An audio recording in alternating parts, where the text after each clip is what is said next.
நல்லது. நாங்கள் Heidelberg catechism என்ற நம்மளுடைய வேதாகம வினாவிடையின் இந்த வேத படிப்பிலும் இன்றைய நாளிலும் நாங்கள் விசேட வெளிப்பாடான அந்த அந்த பாடத்தின் தொடர்ச்சியை நாங்கள் இன்றைக்கும் பார்க்க இருக்கிறோம். எனவே நாங்க கடைசியா பார்த்தோம் அதுல 3வது பகுதிய. அதன் கேள்வி பதில் எப்படின்னு சொன்னா, நீங்கள் எதிலிருந்து இதை அறிவீர்கள்? பதில், அதாவது மீட்பரை, எங்களை மீட்டுக் கொள்ளும் அந்த மீட்பரை எப்படி வெளிப்படுத்தப்பட்டிருக்கிறார், அவரை எதிலிருந்து அறிந்து கொள்ளுவீங்கள் என்ற அந்த கேள்விக்கு பதில் பரிசுத்த சுவிசேஷத்திலிருந்து, அதாவது தேவனே முதலில் ஏதேன் தோட்டத்திலே வெளிப்படுத்த, பின்னர் பரிசுத்த கோத்திர பிதாக்கள் மற்றும் தீர்க்கதரிசிகளால் அறிவிக்கப்பட்டு, அதைத் தொடர்ந்து பலிகள் மற்றும் நியாயப்பிரமாண சடங்குகளினாலே முன் நிழல்களாக காண்பிக்கப்பட்டு முடிவில் தம்முடைய அன்பான குமாரனால் நிறைவேற்றப்பட்டதில் இருந்தாகும் என்று சொல்லி நாங்க பார்ப்போம். அப்ப விசேட வெளிப்பாடு எதன் மூலம் நாங்கள் அறிந்து கொள்ளுகிறோம்னு சொல்லி நாங்க பார்த்து கொண்டு வரும் பொழுது, நாங்கள் கடந்த வாரம் நாங்க கடைசியா பார்த்த பகுதியிலிருந்து கொஞ்சம் நாங்க அவைகளை ஞாபகப்படுத்திக் கொள்வோம்னு சொன்னா, அந்த மீட்பர் அந்த மீட்பர் எங்களுக்கு வெளிப்படுத்தப்பட்டிருக்கின்ற இடம் வேதாகமம் மட்டுமே என்பதை நாங்க பார்த்தோம் இல்லையா? அதான் நாங்க நற்செய்தி என்பதை நாங்க பார்த்தோம். அதே நேரத்துல அவர் எவ்வளவுக்கு தன்னை வெளிப்படுத்தி இருக்கிறாரோ அந்த அளவுக்கு மாத்திரமே நாங்கள் அவரை அறிந்து கொள்ள முடியும் என்பதை நாங்க பார்த்தோம். அப்போ நாங்க கண்டிருந்த காரியம் என்ன? பொதுவான வெளிப்பாட்டுல ரட்சிப்புக்கு ஏதுவான காரியங்களை நாங்க காண முடியல. ஆனால் விசேட வெளிப்பாட்டுல தான் நாங்க பார்க்கிறோம் என்ன? கடவுள் இயேசு கிறிஸ்துவின் பழி, அவர் மூலம் எங்களுக்கு கிடைக்க போகின்ற பாவ மன்னிப்பு, நித்திய வாழ்க்கை போன்ற காரியங்களை விசேட வெளிப்பாட்டுல தான் நாங்க அவதானிக்கிறோம் என்பதை நம்ம பார்த்திருந்தோம் இல்லையா? அப்ப நாங்க கண்ட காரியம் என்ன? வேதாகமத்துல மாத்திரமே கர்த்தராகிய இயேசு கிறிஸ்துவின் மூலமான ரட்சிப்பின் வழி எங்களுக்கு நற்செய்தியாக கூறப்படுகிறது என்பதை நாங்க பார்த்து கொண்டு வந்தோம் இல்லையா? அதான் அந்த விசேட வெளிப்பாடு என்பதை நாங்க கண்டோம். ரைட். அதுக்கு பிறகு நாங்க பார்த்த விஷயம் என்ன? வேதாகமம் முழுவதும், சரியா, ஆதியாகமத்திலிருந்து வெளிப்படுத்தின விசேட வரைக்கும் வேதாகமம் முழுவதும் இந்த வெளிப்படுத்தலை எங்களுக்கு காண்பிக்கிறதை அல்லது கற்றுத்தருகிறதை நாங்க பார்க்கிறோம். ஆண்டவர் இயேசு தேவன் என்ன செய்றார்? ஆதியாகமம் ஆரம்பம் முதல் முடிவு வரை இந்த விசேட வெளிப்பாட்டை, மனிதனை ரட்சிக்கிறதற்காக அவர் கொண்டிருந்த திட்டங்களை வேதாகம் முழுவதும் அவர் வெளிப்படுத்துகிறத நம்ம பார்த்தோம் இல்லையா? அப்போ பைபிள் இருக்கிற சம்பவங்களை, கதைகளை படிச்சுட்டு சந்தோஷப்பட்டுட்டு போறதுக்கு மட்டும் கிடையாது இல்லையா? அதுக்கு இல்ல பைபிள் கொடுக்கப்பட்டிருக்கிறது. அந்த சம்பவங்களுக்கூடாக, அந்த சத்தியங்களுக்கூடாக கிறிஸ்து, ரைட், அந்த விசேட வெளிப்பாடை எப்படி தேவன் கொடுக்கிறார் என்பதுதான் வேதாகமம் என்பதை நம்ம பார்த்தோம். அப்ப ஆதியாகமம் 3:15 நாங்க வாசித்தோம். ஆண்டவருடைய வாக்கு தத்தம் என்ன? உனக்கும் ஸ்திரிக்கும் உன் வித்துக்கும் அவள் வித்துக்கும் பகை உண்டாக்குவேன், அவர் உன் தலையை நசுக்குவார், நீ அவர் புதிங்காலை நசுக்குவாய் என்றார். சரியா? அப்போ ஆதியாகமத்துல கொடுக்கப்பட்ட இந்த வாக்கு தத்தத்தின் நிறைவேறுதல் தான் முழு வேதாகமத்திலும் இருக்கிறத நம்ம பார்க்கிறோம். அப்ப வரலாற்றில் ஏற்பட்ட சம்பவங்கள், கடவுளுடைய இடைப்படுதல், ரைட், அப்ப மக்களை எகிப்திலிருந்து விடுதலையாக்கி கொண்டு வந்த பயணம், வனாந்தரத்துல ஏற்பட்ட நிகழ்வுகள், அதே போல ஆசாரிப்பு கூடாரம், இது எல்லா காரியங்களிலும் இந்த வாக்கு தத்தத்தின் நிறைவேறுதல தான் கொஞ்சமாக நாங்க பழைய ஏற்பாட்டு முழுவதிலும், முழு வேதாகமத்திலும் நாங்க காண்றவர்களாக இருக்கிறோம் என்பதை நம்ம பார்க்கிறோம் இல்லையா? அப்ப நாங்க கண்டோம் என்னது? அந்த வெளிப்பாடானது முழுமை அடைகின்ற இடம் ஆண்டவர் இயேசு கிறிஸ்து. லூக்கா 2:10-11 வாசிச்சோம். அந்த நல்ல செய்தியை ஆண்டவர் தேவனால அறிவிக்கப்பட்ட அந்த 3:15 ஆதியாகமத்தில் அறிவிக்கப்பட்ட அந்த சாத்தானுடைய தலையை நசுக்க வந்து பிறக்க போகின்ற தேவகுமாரனை குறித்ததான அந்த வாக்குத்தத்த செய்தி நிறைவேறுதலை கடவுளுடைய தூதர்கள் என்ன செய்யறாங்க, வந்து அந்த சந்தோஷ செய்தியாக அறிவிக்கிறாங்க. அதுதான் பைபிள் எங்களுக்கு சொல்லி தருது இல்லையா? அந்த செய்தி எப்படியாப்பட்டது? தேவதூதன் அவர்களை நோக்கி, பயப்படாதிருங்கள், இதோ எல்லா ஜனத்துக்கும் மிகுந்த சந்தோஷத்தை உண்டாக்கும் நற்செய்தியை உங்களுக்கு அறிவிக்கிறேன். இன்று கர்த்தராகிய கிறிஸ்து என்னும் இரட்சகர் உங்களுக்கு தாவீதின் ஊரிலே பிறந்திருக்கிறார். அப்போ பைபிள் ஒரு செய்தியை தான் சொல்லுது. அந்த பிரதானமான செய்தி கிறிஸ்துவுக்குள்ள எப்படி பாவி மனிதர்களை ரட்சித்துக் கொள்ளுகின்றார் என்ற செய்தி என்பதை நம்ம பார்த்துருது இல்லையா? அதுக்கப்புறம் சில வசனங்கள் நாங்க பார்த்தோம், எப்படி சில வசனங்களுக்கு கூடாக இந்த செய்தி வெளிப்படுத்தப்பட்டுச்சுன்னு சொல்லி. அப்ப யோவான் 8ல நாங்க வாசித்தோம், ஆண்டவர் இயேசு யூதர்களோட பேசும் பொழுது ஆபிரகாம் அந்த நாளை கண்டார் என்று சொன்னாரு. அதே போல என்னாகமத்துல நாங்க வாசித்தோம், அவரை காண்பேன் இப்பொழுது அல்ல, அவரை தரிசிப்பேன் சமீபமாய் அல்ல, ஒரு நட்சத்திரம் யாக்கோபில் இருந்து உதிக்கும், ஒரு செங்கோல் இஸ்ரவேலில் இருந்து எழும்பும், அது மோவாபின் எல்லைகளை நொறுக்கி சேத் புத்திரர் எல்லாரையும் நிர்மூலமாக்கும் என்ற வசனங்களை நாங்க வாசிச்சோம். அதே போல ஆதியாகமம் 49:10 வாசிச்சோம், சமாதான கர்த்தர் வருமளவும் செங்கோல் யூதாவை விட்டு நீங்குவதில்லை, நியாய பிரமாணிகன் அவன் பாதங்களை விட்டு ஒளிவதும் இல்லை, ஜனங்கள் அவரிடத்தில் சேருவார்கள். அதே மாதிரி யோவான் 5:46 வாசித்தோம், நீங்கள் மோசேயை விசுவாசித்தீர்களானால் என்னையும் விசுவாசிப்பீர்கள், அவன் என்னை குறித்தும் எழுதியிருக்கிறானே என்று ஆண்டவர் சொல்றதை நம்ம கண்டோம். ரைட்? அப்போ பழைய ஏற்பாட்டுல இருக்கின்ற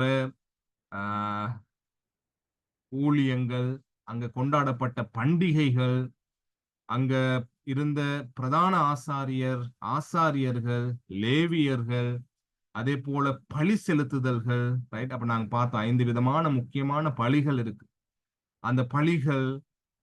அந்த பலிகளுக்கூடாக கடவுள் காண்பித்த காரியம் என்ன? அதே நேரத்துல ஆசாரிப்பு கூடாரத்தில் இருக்கின்ற பொருட்கள், அதே போல ராஜாக்கள், தீர்க்கதரிசிகள், சம்பவங்கள், இது எல்லாவற்றிலும் ஆண்டவர் இந்த விசேட வெளிப்பாட்டை தான் வெளிப்படுத்தி கொண்டு வருகிறார் என்பதை நாங்க பார்க்கிறோம். சரியா? அப்போஸ்தலர்ல நாங்க வாசித்தோம், அவரை விசுவாசிக்கிறவன் எவனோ அவன் அவருடைய நாமத்தினாலே பாவ மன்னிப்பை பெறுவான் என்று தீர்க்கதரிசிகள் எல்லாரும் அவரை குறித்தே சாட்சி கொடுக்கிறார்கள் என்றான். சரியா? பேதுரு பிரசங்கம் பண்ணும் பொழுது தீர்க்கதரிசிகள் யாரை கொடுத்து சாட்சி கொடுத்தாங்களா? கிறிஸ்து இயேசுவை குறித்து சாட்சி கொடுத்தார்கள் என்பதை நாங்க பார்த்தோம் இல்லையா? அப்போ காலம் நிறைவேறின போது கலாத்தியர் 4:4 வாசிக்கிறோம், ஸ்திரீனிடத்தில் பிறந்தவரும் நியாயப்பிரமாணத்திற்கு கீழானவருமாகிய தம்முடைய குமாரனை தேவன் அனுப்பினார். அப்ப என்ன நாங்க கண்டோம்? ஆதியாகமம் 3:15 பார்த்ததை போல, ரைட், அவர் உன் தலையை நசுக்குவார். பாவத்தின் அதிகாரத்தை, சாத்தானுடைய அதிகாரத்தை நசுக்குவார் என்ற அந்த வாக்கு தத்தம் காலம் நிறைவேறின போது கலாத்தியர்ல வாசிக்கிறோம், தன்னுடைய அந்த குமாரனை, அந்த மெசியாவை தேவன் பூமிக்கு அனுப்பினார் என்பதை நாங்க பார்க்கிறோம் இல்லையா? அப்போ அந்த நியாய பிரமாணங்களின், பழைய ஏற்பாட்டின் கட்டளைகள், சட்ட திட்டங்களின் முடிவாக கிறிஸ்து இருக்கிறார் என்பதை நாங்க பார்த்து நிறைவு செய்தோம். அதை கொஞ்சம் ஞாபகம் வைத்துக் கொள்றது நல்லது, ஏன்னா அதன் தொடர்ச்சியாக இன்றைய பாடம் இருப்பதினாலே. அப்ப இன்றைய நாள் அதன் தொடர்ச்சியாக நாங்க பார்க்கிற காரியம் என்னன்னு சொன்னா, இப்ப நாங்க பார்த்த மாதிரி பழைய ஏற்பாட்டை நான் சொன்ன காரியங்களோட சேர்த்து மன்னா, ரைட், அதே போல இந்த இடத்துல எழுதியிருக்கோம் பாருங்க, அந்த பிதாக்கள், ரைட், ஆபிரகாம், ஈசாக்கு, யாக்கோபு, உங்களை முப்பிதாக்கள் நம்ம சொல்லுவோம், ரைட், பிதாக்கள். அதே போல தீர்க்கதரிசிகள். சரியா? அப்ப சிறிய தீர்க்கதரிசிகள், பெரிய தீர்க்கதரிசிகளை நாங்க பார்க்கிறோம், ரைட். அதே போல ராஜாக்கள், ரைட். அதே போல கொண்டாடப்பட்ட அனைத்து பண்டிகைகளும் அவங்களாகவே கொண்டாடல, ஆண்டவர் தான் என்ன செய்யறாரு, மோசே அழைத்து இப்படியான பண்டிகைகளை கொண்டாடணும், இப்படியான நாட்கள்ல கொண்டாடணும், அதை கொண்டாடுகின்ற முறைகள் என்ன என்பதை சொல்லிக் கொடுக்கிறார். ரைட். அதே போல பலிகள் நாங்க பார்த்தோம். ரைட். அந்த பலிகள் நான் சொன்னேன் 5 விதமான பலிகள், முக்கியமான பலிகள் இருக்குதுன்னு சொல்லி, அந்த பலிகள் எப்படி செலுத்தணும், என்ன விதமாக செலுத்தணும், அது யார் செலுத்தணும், ரைட். இந்த எல்லா காரியத்தையும் ஆண்டவர் அங்க மக்களுக்கு வழங்கி தன்னுடைய விசேட வெளிப்பாட்டை வேதாகமத்துக்கு ஊடாக வழங்கினதை நாங்க காண்றோம். சரியா? இப்போ நாங்க பார்க்கிறோம் யோவான் 6ஆம் அதிகாரத்துல 37ஆம் வசனத்திலிருந்து 44ஆம் வசனம் வரையில அந்த விசேட வெளிப்பாட்டை குறித்து இங்கே கூறப்பட்டிருக்கிறத நாங்க வாசிக்கிறோம். எப்படின்னு சொன்னா பாருங்க, நான் வாசிக்கிறேன். பிதாவானவர் எனக்கு கொடுக்கிற யாவும் என்னிடத்தில் வரும். ஆண்டவர் இயேசு சொல்றார். என்னிடத்தில் வருகிறவனை நான் புறம்பே தள்ளுவது இல்லை. என் சித்தத்தின்படி அல்ல, என்னை அனுப்பினவருடைய சித்தத்தின்படி செய்யவே நான் வானத்திலிருந்து இறங்கி வந்தேன். அப்ப நாங்க வாசிச்சோம் 2 வசனம். ரைட். அவர் உன் தலையை நசுக்குவார். கலாத்தியர்ல வாசித்தோம், தன் பிதாவை ஏற்ற காலத்து தன் குமாரனை ஏற்ற காலத்திலே பிதாவானவர் அனுப்பினார். ரைட் என்று நாங்க பார்த்தோம். அப்ப இங்க என்ன வாசிக்கிறோம்? அந்த அனுப்பப்பட்டவர் என்ன செய்யறாரு? மக்களை ரட்சித்துக் கொள்ளும்படி சித்தம் கொண்டார். அந்த சித்தத்தை செய்யும்படிக்கே நான் வானத்திலிருந்து இறங்கி வந்தேன் என்று சொல்லுகிறார். அப்ப இது விசேட வெளிப்பாட்டு. அந்த விசேட வெளிப்பாட்டுக்கான ஒரு வெளிச்சத்தை மக்களுக்கு கொடுக்கிறார். ரைட். அவ பழைய ஏற்பாட்டில் சொல்லப்பட்ட காண்பிக்கப்பட்ட அந்த வெளிப்பாடாகிய நான் வானத்திலிருந்து இறங்கி வந்தேன், உங்களுக்கு வெளிப்படுத்தப்பட்டிருக்கிறேன் என்பதை ஆண்டவர் இயேசு காண்பிக்கிறார். சரியா? தொடர்ந்து வாசிப்போம். அவர் எனக்கு தந்தவைகளில் ஒன்றையும் நான் இழந்து போகாமல் கடைசி நாளில் அவைகளை எழுப்புவதே என்னை அனுப்பின பிதாவின் சித்தமாயிருக்கிறது. குமாரனை கண்டு அவரிடத்தில் விசுவாசமாய் இருக்கிறவன் எவனோ அவன் நித்திய ஜீவனை அடைவதும் நான் அவனை கடைசி நாளில் எழுப்புவதும் என்னை அனுப்பினவருடைய சித்தமாய் இருக்கிறது என்றார். ரைட். இன்னும் பாருங்க, நான் வானத்திலிருந்து வந்த அப்பம் என்று அவர் சொன்னதின் நிமித்தம் யூதர்கள் அவரை குறித்து முறுமுறுத்து, இவன் யோசேப்பின் குமாரனாகிய இயேசு அல்லவா? இவனுடைய தகப்பனையும் தாயையும் அறிந்திருக்கிறோமே. அப்படி இருக்க நான் வானத்திலிருந்து இறங்கி வந்தேன் என்று இவன் எப்படி சொல்லுகிறான் என்றார்கள். இயேசு அவர்களுக்கு பிரதியுத்தரமாக, உங்களுக்குள்ளே முறுமுறுக்க வேண்டாம். என்னை அனுப்பின பிதா ஒருவனை இழுத்துக் கொள்ளாவிட்டால் அவன் என்னிடத்தில் வரமாட்டான். கடைசி நாளில் நான் அவனை எழுப்புவேன். இன்னும் தொடர்ந்து வசனத்தை வாசிச்சிடுவோம். என்னிடத்தில் விசுவாசமாய் இருக்கிறவனுக்கு நித்திய ஜீவன் உண்டென்று மெய்யாகவே மெய்யாகவே உங்களுக்கு சொல்லுகிறேன். ரைட். அப்ப நாங்க எதோட தொடர்பு படுத்துறோம்? ஹைல்பர்க் கேட்டகிசத்துல 19வது கேள்வி பதில்ல அந்த பதிலின் ஆரம்பம் என்ன? பிதாக்களுக்கு அவர் வெளிப்படுத்தினார் இந்த விஷய வெளிப்பாட்டை. ஏதேன் தோட்டத்திலிருந்து வெளிப்படுத்தினார். அதை நாங்க பார்த்தோம். எப்படி? ஆதியாகமம் 3:15 வசனத்துல வெளிப்படுத்துறார். ரைட்.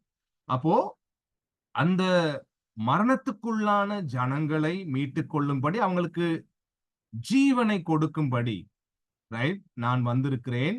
என் மேல விசுவாசமா இருக்கிறவன் அந்த நித்திய ஜீவனை அடைவான் என்று சொல்லி ஆண்டவர் சொல்லுகிறத நம்ம இங்க பார்க்கிறோம். அதே மாதிரி பாருங்க, ஜீவ அப்பம் நானே. உங்கள் பிதாக்கள் வனாந்தரத்திலே மன்னாவை புசித்திருந்தும் மரித்தார்கள். இதிலே புசிக்கிறவன் மறியாமல் இருக்கும்படி வானத்திலிருந்து இறங்கின அப்பம் இதுவே. நானே வானத்திலிருந்து இறங்கின ஜீவ அப்பம்.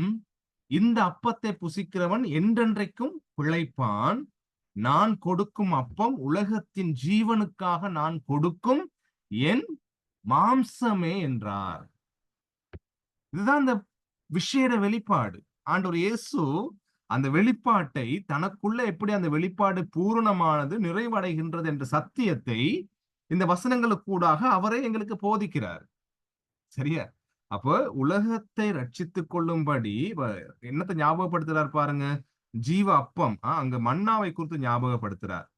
ஆனால் அந்த மன்னா கடவுள் கொடுத்த சாப்பாடாக இருந்தும் அவைகளை சாப்பிட்டவர்கள் மரித்தார்கள். ரைட்.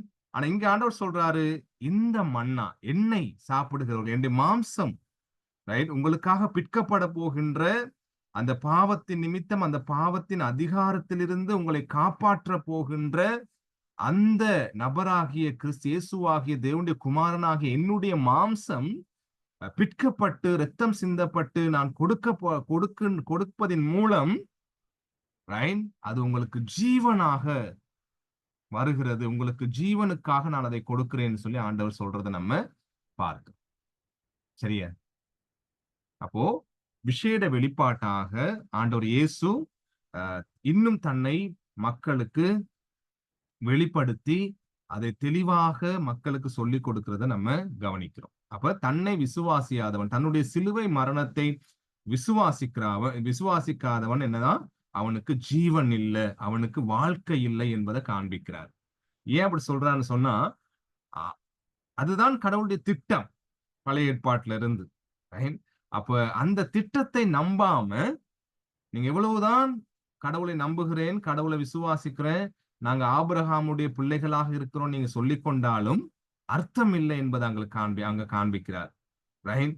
அப்போ ஆபிரகாமுடைய பிள்ளைகள் நீங்க சொல்லுவீங்கன்னு சொன்னா, கடவுளால தெரிவு செய்யப்பட்ட ஜனங்கள் என்று நீங்க உங்களை சொல்லிக் கொள்ளுவீங்கன்னு சொன்னா, உங்களுக்கான ஒரே வழி கிறிஸ்து இயேசுவாகிய தேவன் அனுப்பிய குமாரனாக என்னை நம்புவது மட்டும்தான் என்பதை அங்க அவங்களுக்கு காண்பிக்கிறார் ஆண்டவர். நான் தான் அந்த ஜீவ அப்பம் என்பதை அவங்களுக்கு ஆண்டவர் இயேசு காண்பிக்கிறார். சரியா? ரைட்? பாருங்க, இன்னும் வசனம் நாங்க பார்க்கலாம். யோவான் 1:17 எப்படியெனில் நியாயப்பிரமாணம் மோசேயின் மூலமாய் கொடுக்கப்பட்டது, கிருபையும் சத்தியமும் இயேசு கிறிஸ்துவின் மூலமாய் உண்டாயின. அப்போஸ்தலர் 1:43 அவரை விசுவாசிக்கிறவன் எவனோ அவன் அவருடைய நாமத்தினாலே பாவ மன்னிப்பை பெறுவான் என்று தீர்க்கதரிசிகள் எல்லாரும் அவரை குறித்தே சாட்சி கொடுக்கிறார்கள் என்றான். சரியா? அப்ப அது தெளிவாக அந்த விசேட வெளிப்பாடு கிறிஸ்து இயேசுவுக்குள்ளதான் இருக்கிறது. அவர்தான் அந்த விசேட வெளிப்பாடு என்பதை புதிய ஏற்பாடு முழுவதும் விளக்கப்படுத்துகிறத நம்ம கவனிக்கிறோம். சரியா? அப்போ அந்த பாவ மன்னிப்பு பழைய ஏற்பாட்டுல நீங்க போய் ஆடையும் மாட்டையும் வெட்டி ரத்தம் சிந்த கொடுத்துதான் நீங்க பாவ மன்னிப்பை பெற்றுக்கொள்ளணும் இல்லையா? ஆனாலும் அது நிரந்தரமானதாக இருக்கல, தொடர்ந்தும் நீங்க அதை செய்ய வேண்டி இருந்துச்சு. ரைட்? ஆனால் என்ன காண்பிக்கிறார்? தீர்க்கதரிசிகள் எல்லாரும் அவரை குறித்தே சாட்சி கொடுத்தார்னு சொல்லும் பொழுது அந்த பழிகள் எல்லாமே வரப்போகின்ற தேவன் சாத்தானுடைய அந்த சர்ப்பத்தின் தலையை நசுக்கும்படி அனுப்ப இருக்கின்ற அந்த மெசியாவின் மூலம்தான் எங்களுக்கான முழுமையான பாவ மன்னிப்பு அல்லது ரட்சிப்பு சம்பாதிக்கப்படும் என்றதை தான் பழைய ஏற்பாட்டின் தீர்க்கதரிசிகள் எல்லாரும் அறிவித்தார்கள் என்பதை இங்க அப்போஸ்தலர் 1:43 விளக்கப்படுத்துகிறத நம்ம பார்க்கிறோம். பழைய ஏற்பாட்டு தீர்க்கதரிசிகள் எல்லாரும் அவரை குறித்தே சாட்சி கொடுத்தார்கள். ரைட்? என்பதுதான் அந்த விசேட வெளிப்பாடு. இந்த வெளிப்பாட்டை நீங்க போய் எங்கேயும் வாசிக்க இயலாது, வேற எங்கேயும் இருந்து தெரிஞ்சு கொள்ள முடியாது. அது வேதாகமத்துல மாத்திரமே விசேடமாய் தேவன் கொடுத்திருக்கிறார் என்பதை நம்ம பார்க்கிறோம். ரைட்? இன்னும் பாருங்க, 1 பேதுருல 1ஆம் அதிகாரத்துல 10-12 வசனங்கள், உங்களுக்கு உண்டான கிருபையை குறித்து தீர்க்க தரிசனம் சொன்ன தீர்க்கதரிசிகள். ரைட்டா? யாரு தீர்க்கதரிசிகள்? நான் சொன்னேன், பழைய ஏற்பாட்டுல இருந்தவர்கள் தீர்க்கதரிசிகள் இல்லையா? அந்த தீர்க்கதரிசிகளை குறித்து பேதுரு இங்க சொல்றாரு, உங்களுக்கு உண்டான கிருபையை குறித்து தீர்க்க தரிசனம் சொன்ன தீர்க்கதரிசிகள் இந்த ரட்சிப்பை குறித்து கருத்தாய் ஆராய்ந்து பரிசோதனை பண்ணினார்கள். ரைட்? தங்களிலுள்ள கிறிஸ்துவின் ஆவியானவர் கிறிஸ்துவுக்கு உண்டாகும் பாடுகளையும் அவைகளுக்கு பின்வரும் மகிமைகளையும் முன்னறிவித்த போது இன்ன காலத்தை குறித்தார் என்பதையும் அந்த காலத்தின் விசேஷம் இன்னவென்பதையும் ஆராய்ந்தார்கள். சரியா?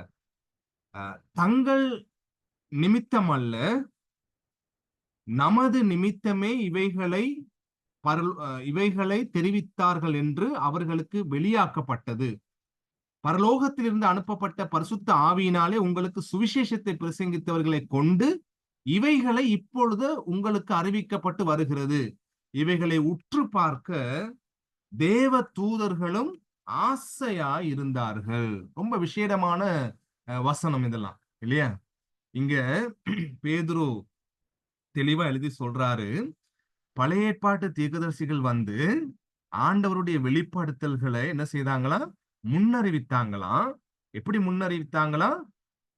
என்ன வாசிச்சோம்? தங்களில் உள்ள கிறிஸ்துவின் ஆவியானவர். சரியா? சும்மா வெளிப்படுத்தல. பைபிள் எப்படி வெளிப்படுத்தப்பட்டுச்சு? பரிசுத்த ஆவியானவர் தான் யாரு? வேதாகமத்தின் ஆசிரியர். ரைட்டா? அநேக இடங்கள்ல சொல்லப்படுகிறது அவர் தேவனுடைய ஆவியானவர்னு சொல்லப்படுகிறது. அதே போல கிறிஸ்துவின் ஆவியானவர்னு சொல்லப்படுகிறது. ரைட்? ஆகவேதான் நாங்க திரியேக தேவன் அவர் நம்ம சொல்றோம். ரைட்டா? அப்போ பழைய ஏற்பாட்டின் செய்திகள் எல்லாமே சரியா? கிறிஸ்துவின் ஆவியானவர் தான் என்ன செய்தாராம்? ரைட்? கிறிஸ்து, அதாவது வரப்போகின்ற மாம்சத்திலே வரப்போகின்ற கிறிஸ்துவானவர் அவருடைய பாடுகள், அந்த பாடுகளுக்கு அப்புறம் வரப்போகின்ற மகிமைகள், அது இந்தந்த காலத்துல நடைபெறும் என்ற செய்திகளை ஆராய்ந்து சொன்னாங்களாம். எப்படி சொன்னாங்க? கிறிஸ்துவின் ஆவியானவர் மூலம் என்ற செய்தியை நம்ம அங்க பார்க்கிறோம். சரியா? அப்ப உதாரணமா நான் சொல்றேன். இப்போ தாவீது அல்லது ஏசாயா, தாவீது போன்றவர்கள் என்ன செய்யறாங்க? வரப்போகின்ற மெசியாவை குறித்து சங்கீதம் எழுதுறாங்க. அல்லது நமக்கு ஒரு பாலகன் பிறப்பார்னு சொல்லி ஏசாயா போன்றவர்கள் மாம்சமாக போகின்ற அந்த மெசியாவை குறித்து எழுதுறாங்க. ரைட்? அதாவது ஆண்டவர் முன்னறிவித்த, ஆதியாகமத்துல முன்னறிவித்த அந்த மெசியாவை குறித்து எழுதுறாங்க. எழுதும் பொழுது யார் அவங்களுக்கு எழுதும்படி அவங்களுக்கு தூண்டுதல் அளித்தது? ஆவியானவர். சரியா? அந்த ஆவியானவரை பற்றி சொல்லும் பொழுது இங்க என்ன சொல்லப்படுகிறது? தங்களில் உள்ள கிறிஸ்துவின் ஆவியானவர். ஆண்டவர் இயேசு சொன்னாரு, நான் போறேன், போறது நல்லது. மரித்து உயிர்த்தெழுந்து போகும் பொழுது சொன்னார், பரமேறும் பொழுது நான் போய் ஒரு தேற்றரவாளனை உங்களுக்கு அனுப்புவேன். அவர் வந்து என்ன செய்வாரு? என்னை குறித்து என்னை குறித்து உங்களுக்கு கற்பிப்பார், என்னை குறித்த காரியங்களை உங்களுக்கு ஞாபகப்படுத்துவார் என்று சொன்னார் இல்லையா? உதாரணமா பாருங்க, சங்கீதம் 22ல அந்த சங்கீதம் வந்து தாவீதின் சங்கீதம் என்று சொல்லப்படுகிறது. 22ஆம் சங்கீதம். அப்ப தாவீது பாடுகிற சங்கீதம். ரைட்? ஆனால் யாருடைய ஆவியை கொண்டு தாவீது பாடுறார் அந்த சங்கீதத்தை? தாவீதாகவே படிச்சிருப்பார்னா அது தாவீதின் பாட்டா போயிருக்கும். நமக்கு பிரயோசனம் இல்ல தாவீதினுடைய பாட்டு. ரைட்? ஆனா பைபிள்ல இருக்கிறது தாவீதின் பாட்டு இல்ல. தாவீதின் படிச்ச பாட்டு, அவருடைய வாழ்க்கையில ஏற்பட்ட அனுபவங்களோட பாடின பாட்டு. ஆனால் கிறிஸ்து இயேசுவின் ஆவியானவர், பரிசுத்த ஆவியானவர் ஏவுதலினாலே, ரைட், வரப்போகின்ற காரியங்களை குறித்து ரைட் தீர்க்க தரிசனமாகவும் பாடிய பாட்டு. சரியா? அப்போ அந்த நிகழ்ச்சி அந்த காலத்துல நிகழுது தாவீதுடைய வாழ்க்கையில. அதே நேரத்துல வரப்போகின்ற காரியங்களுக்கு நிழலாக தீர்க்க தரிசனமாக அந்த செய்தி அறிவிக்கப்பட்டது தாவீதின் மூலம். அதே போல பழைய ஏற்பாட்டின் தீர்க்கதரிசிகளின் மூலம் என்பதை நம்ம பார்க்கிறோம். உதாரணம் தான் நான் சொன்னேன், 22ஆம் சங்கீதம். அந்த 22ஆம் சங்கீதத்துல ஆண்டவர் சொல்ற காரியம் பாருங்க. அந்த தாவீது பாடுற பாட்டுல, என் பெலன் ஓட்டை போல் காய்ந்தது ஓடு, என் நாவு மேல் வாயோடே ஒட்டி கொண்டது, என்னை மரண தூளிலே போடுகிறீர். ரைட்? நாய்கள் என்னை சூழ்ந்திருக்கிறது, பொல்லாதவர்களின் கூட்டம் என்னை வளைந்து கொண்டது, என் கைகளையும் என் கால்களையும் உருவ குத்தினார்கள். கால்களையும் கைகளையும் என்ன செஞ்சாங்களா? உருவ குத்தினார்கள். என் எலும்புகளை எல்லாம் நான் எண்ணலாம், அவர்கள் என்னை நோக்கி பார்த்து கொண்டிருக்கிறார்கள். என் வஸ்திரங்களை தங்களுக்குள்ளே பங்கிட்டு என் உடைகளின் மேல் என் உடையின் பேரில் சீட்டு போடுகிறார்கள். ஆனாலும் கர்த்தாவே, நீர் எனக்கு தூரமாகாதேயும், என் பெலனே எனக்கு சகாயம் பண்ண தீவிரித்து கொள்ளும் என்று சொல்றதை நம்ம பார்க்கிறோம். சரியா? இந்த வசனங்கள் எல்லாமே யாரை பற்றி நமக்கு ஞாபகப்படுத்துகிறது? எந்த சம்பவத்தை நமக்கு ஞாபகப்படுத்துது? யோசிச்சு பாருங்க. ஆண்டவர் இயேசுவினுடைய சிலுவை மரணம் இல்லையா? ரைட்? அவருடைய வாய் அந்த காய்ந்து போன நாவு, ரைட்? அவரை சூழ்ந்திருந்த அந்த பொல்லாதவர்கள் எந்த விதமான இரக்கமும் இல்லாம அவரை கைகளையும் கால்களையும் உருவ குத்தினவர்கள், ரைட்? அதே போல அவருடைய வஸ்திரங்களை பங்கிட்டு சீட்டு போட்டவர்கள், ரைட்? இந்த காரியங்கள் எல்லாத்தையும் அநேக வருஷத்துக்கு யாரு தீர்க்கதரிசனமா சொல்றா? ரைட்? தாவீது 22ஆம் சங்கீதத்துல சொல்றத நம்ம பார்க்கிறோம். அது ஒரு உதாரணம் மட்டும்தான். இப்படித்தான் எல்லா காரியமும் பரிசுத்த ஆவியானவர் மூலம் மாம்சமாக வரப்போகின்ற கிறிஸ்து இயேசுவுக்கு நடைபெற போகின்ற எல்லாவற்றையும் வெளிப்படுத்தி வந்தார்கள் என்பதை ஹைடல்பர்க் கேட்டகிசம் இந்த 19வது கேள்வி பதில் எங்களுக்கு சொல்லி தருகிறது என்பதை நம்ம பார்க்கிறோம். சரியா? அப்ப அந்த சுவிசேஷம் தான் 1 பேதுரு 1:12 வசனத்துல வாசிக்கிறோம். என்னது? அந்த சுவிசேஷம் இப்ப என்ன செய்யப்படுதான்? அதே பரிசுத்த ஆவியானவரினாலே உங்களுக்கு அறிவிக்கப்பட்டு வருகிறது. சரியா? அந்த வசனம் சொல்லுது பாருங்க, இவைகளை உற்று பார்க்க தேவ தூதரும் ஆசையா இருந்தார்களாம். சரியா? இந்த நிகழ்ச்சியை எப்படி கடவுள் திட்டமிட்டு கொண்டு வாராரு, இந்த திட்டத்தை எப்படி சிலுவையில ஆண்டவர் இயேசு தேவன் நிறைவேற்றுகின்றார் என்பதை பார்க்கிறதுக்கு தேவ தூதர்களுக்கும் ஆசையா இருந்துச்சாம். ரைட்டா? அப்ப அப்படியான நல்ல செய்திதான் நமக்கு சுவிசேஷமாக சொல்லப்பட்டு வருகிறது. அந்த செய்தியை தான் தூதர்கள் மேய்ப்பர்களுக்கு போய் சொன்னாங்க. இன்று தாவீதின் ஊரிலே உங்களுக்கு உங்களை ரட்சிக்கும்படி இரட்சகர் பிறந்திருக்கிறார். மிகுந்த சந்தோஷத்தை கொண்டு வரும் அந்த செய்தி பரிசுத்த ஆவியானவர் மூலம் பிரசங்கிக்கப்பட்டு வருகிறது. அப்போ தாவீதின் மூலம் ஆவியானவர் பிரசங்கித்த, ரைட், தீர்க்கதரிசிகளின் மூலம் ஆவியானவர் பிரசங்கித்த, காண்பித்த அந்த செய்தி இன்று பரிசுத்த ஆவியானவர் மூலமே அவருடைய வார்த்தையை கொண்டு எங்களுக்கும் அறிவிக்கப்பட்டு வருகிறது. இந்த பொதுவான இந்த விசேட வெளிப்பாட்டினுடைய இதைதான் நாங்க விசேட வெளிப்பாடு என்று சொல்லி நம்ம சொல்றோம் அன்பானவர். ரைட்? அப்ப கடைசியா ஒரு விஷயத்தை மாத்திரம் நாங்க பார்த்து நாங்க நிறைவு செய்யலாம். ஆண்டவர் இயேசு யோவான் 8ஆம் அதிகாரத்துல யூதர்கள் அவரோட நிறைய கேள்வி கேட்டு அவரோடு பெரிய ஒரு போராட்டத்தை செய்யறாங்க. பெரிய ஒரு வாக்குவாதம் போகுது 8ஆம் அதிகாரத்துல. அதுல ஆண்டவர் இயேசு காண்பிக்கிறார். அந்த யூதர்கள் என்ன காண்பிக்கிறாங்கன்னு சொன்னா, நாங்க ஆபிரகாமின் சந்ததி, கடவுள் தெரிந்து கொண்ட அந்த விசுவாசத்தின் சந்ததி நாங்க. அப்ப விசுவாசத்தின் சந்ததியா இருந்தா நாங்கள் கடவுளுக்கு சொந்தமானவங்க, கடவுளை நம்புகிறவர்கள், நாங்கள் கடவுளுடைய பிள்ளைகள் என்று சொல்லி அவங்க சொல்றாங்க. சொல்லும் பொழுது ஆண்டவர் இயேசு 56வது வசனத்துல ஆண்டவர் சொன்னாரு, உங்கள் பிதாவாகிய ஆபிரகாம் என்னுடைய நாளை காண ஆசையாயிருந்தான், கண்டு களி கூர்ந்தான் என்றார். முதல்ல நம்ம வாசிச்சோம், தேவ தூதர்களும் அவைகளை உற்று பார்க்க ஆசையா இருந்தார்களாம். ரைட்? கடவுளுடைய அந்த ரட்சிப்பை எப்படி நிறைவேற்றுகின்றார் அந்த திட்டத்தை, அந்த விஷயத்தை வெளிப்பாட்டை பார்க்கிறதுக்கு ஆசையா இருந்தாங்களாம். இங்க ஆண்டவர் இயேசு சொல்றாரு, ஆபிரகாம் என்னுடைய நாளை கண்டான், கண்டு களி கூர்ந்தான், சந்தோஷப்பட்டான், ரைட் என்று சொல்லி ஆபிரகாம் சொல்றதை நம்ம பார்க்கிறோம். ஆண்டவர் இயேசு ஆபிரகாமை பற்றி தன்னை பற்றி சொல்றத பார்க்கிறோம். சரியா? அப்ப அவங்க சொல்றாங்க, ஆபிரகாம் எப்ப பிறந்தாரு, நீங்க எப்ப பிறந்திருக்கீங்க, உங்களுக்கு இன்னும் 40 வயசு கூட ஆகல, நீங்க எப்படி ஆபிரகாமை கண்டேன்னு சொல்றீங்க சொல்லி அவங்க என்ன செய்யறாங்க, வாக்குவாதம் பண்ணிக்கிட்டு இருக்கிறாங்க. ஆண்டவர் அவங்களுக்கு காண்பிக்கிறாரு, பாருங்க, ஆதியாகமம் 12ஆம் அதிகாரம் 3ஆம் வசனம். ஆபிரகாமுக்கு கொடுக்கப்பட்ட வாக்கு தத்தம் என்ன? உன்னை ஆசீர்வதிக்கிறவர்களை ஆசீர்வதிப்பேன், உன்னை சபிக்கிறவனை சபிப்பேன், பூமியில் உள்ள வம்சங்கள் எல்லாம் உனக்குள் ஆசீர்வதிக்கப்படும் என்றார்.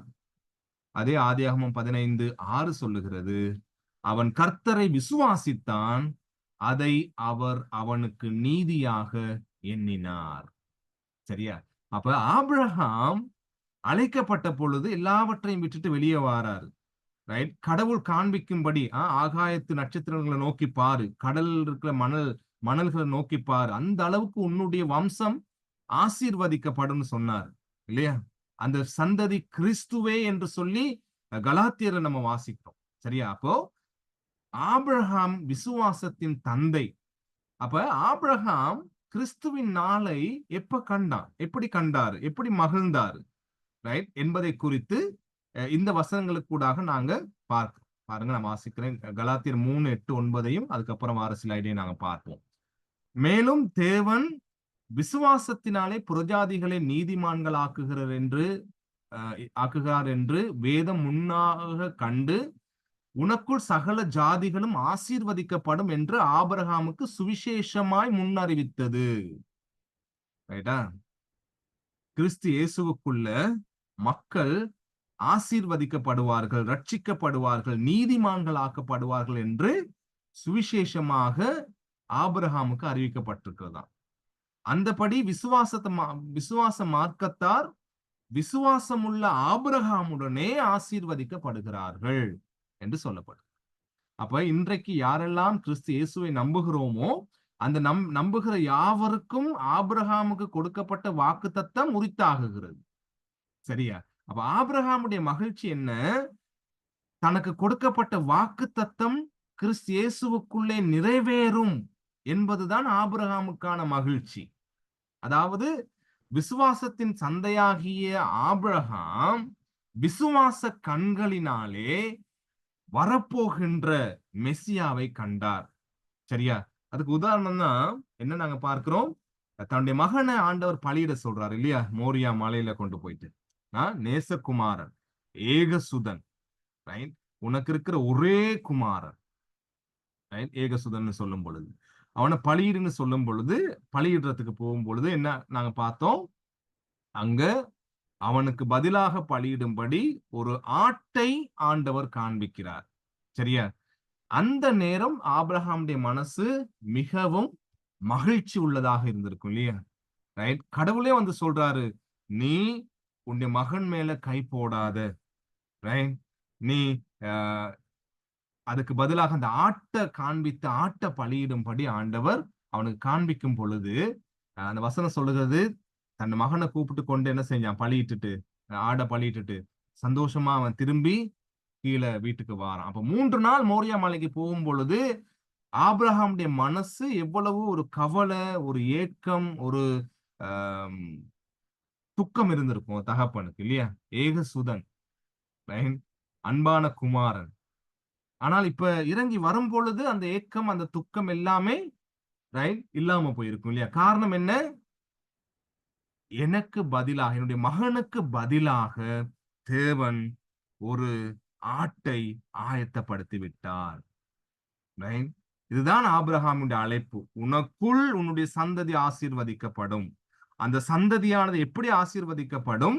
உங்களுடைய பாவங்களுக்காக அதுக்கு பதிலாக அவர் வந்து உங்களுக்கு பதிலாக பலியாவதின் மூலம் உன்னுடைய சந்ததி ஆசீர்வதிக்கப்படும், நீங்கள் நீதிமான்களாக ஆக்கப்படுவீர்கள் என்பதே அந்த செய்தி.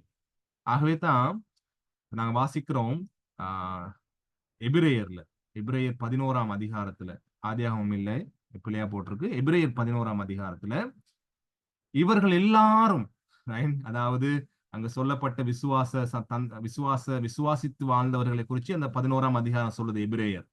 அதுல ஆபிரகாமை பத்தி சொல்லப்படுது. சொல்லிட்டு தான் இந்த வசனம் தொடருது. இவர்கள் எல்லாரும் வாக்குத்தத்தம் பண்ணப்பட்டவைகளை அடையாமல் தூரத்திலே அவைகளை கண்டு நம்பி அதை அணைத்து கொண்டு பூமியின் மேல் தங்களை அந்நியரும் பரதேசிகளும் என்று அறிக்கையிட்டு விசுவாசத்தோடே மரித்தார்கள். ஆபிரகாம் வாக்குத்தத்தம் பண்ணப்பட்டதை தூரத்தில் இருந்து கண்டான் என்று இந்த வசனம் சொல்லுது. சரியா? அங்க என்ன வாசிச்சோம்? ஆண்டவர் சொன்னாரு, கண்டு களி கூர்ந்தான், சந்தோஷப்பட்டான் என்று ஆண்டவருடைய வசனம் சொல்லுது. ரைட். அப்ப எபிரேயர்ல என்ன வாசிக்கிறோம்? ஆபிரகாம் அந்த நாளை தூரத்தில் இருந்து கண்டான். எங்க இருந்து கண்டான்? மோரியா மலையில தன் மகனை பலி செலுத்த சென்ற நேரத்துல, தேவன் ஆட்டை பலியிட கொடுத்த அந்த சந்தர்ப்பத்துல, அதே போல ஆதியாகமம் 12ல அந்த வாக்குத்தத்தங்களை கொடுத்த சந்தர்ப்பத்துல ஆபிரகாம் அந்த தூரத்துல இருந்து கிறிஸ்து வரப்போகின்றார் என்றதை அவன் விசுவாச கண்களினாலே கண்டு ஆண்டவர் இயேசு சொன்ன மாதிரி அவன் அந்த நாளை கண்டு களி கூர்ந்தான் என்று சொல்றதை நம்ம பார்க்கிறோம்.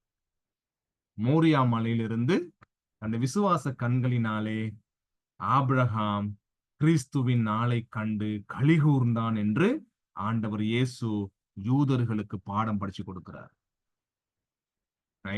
அந்த பொதுவான வெளிப்பாட்டின் அந்த ஆசீர்வாதத்தை ஆண்டவர் இயேசு அங்க காண்பிக்கிறார் அன்பானவர்களே. அதுக்கப்புறம் கடைசி ஸ்லைட்ல நாங்க என்ன பார்க்கிறோம்னா, இன்னொரு ஸ்லைட் இருக்கு.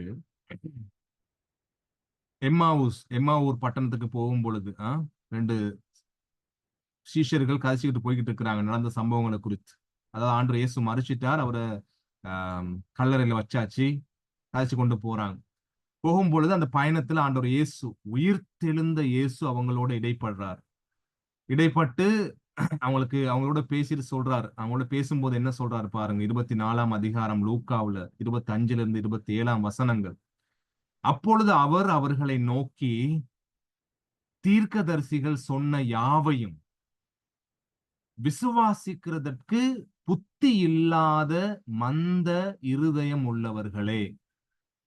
தீர்க்கதரிசிகள் சொன்னா என்னது? பழைய ஏற்பாட்டுல சொல்லப்பட்ட காரியங்களை விசுவாசிக்க முடியாத மந்தமுள்ள இருதயம் உள்ளவர்களேன்னு சொல்லி தன்னுடைய சீஷர்களுக்கு சொல்றார். சொல்லிட்டு, கிறிஸ்து இவ்விதமாய் பாடுபடவும் தமது மகிமையில் பிரவேசிக்கவும் வேண்டியதில்லையா என்று சொல்லி, மோசே முதலிய சகல தீர்க்கதரிசிகளும் எழுதின வேத வாக்கியங்கள் எல்லாவற்றிலும் தம்மை குறித்து சொல்லியவைகளை அவர்களுக்கு விவரித்து காண்பித்தார். ஒரு பெரிய வேத படிப்பை நடத்துறார் அந்த எம்மாவூஸ் பட்டணத்துக்கு போற அந்த சீஷர்களுக்கு.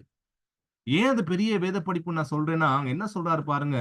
மோசே முதலிய சகல தீர்க்கதரிசிகளும் எழுதின வேத வாக்கியங்கள் எல்லாவற்றையும்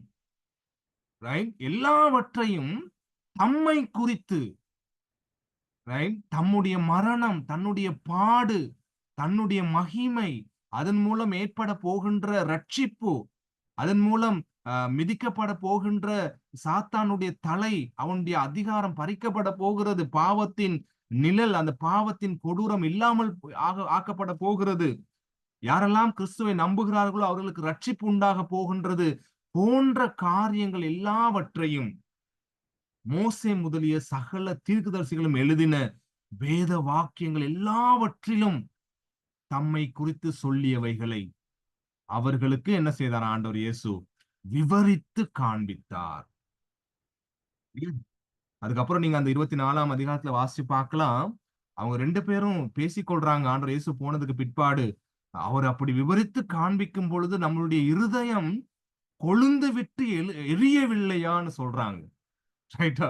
வேதத்துல இருக்கிற சத்தியங்களை, அந்த ஆழங்களை நாங்க படிக்கும் பொழுது புல்லரிப்பு உண்டாகணும், மனது கொழுந்து விட்டு எரியணும். இப்படி எல்லாம் இருக்குதா விஷயம்? ரைட்?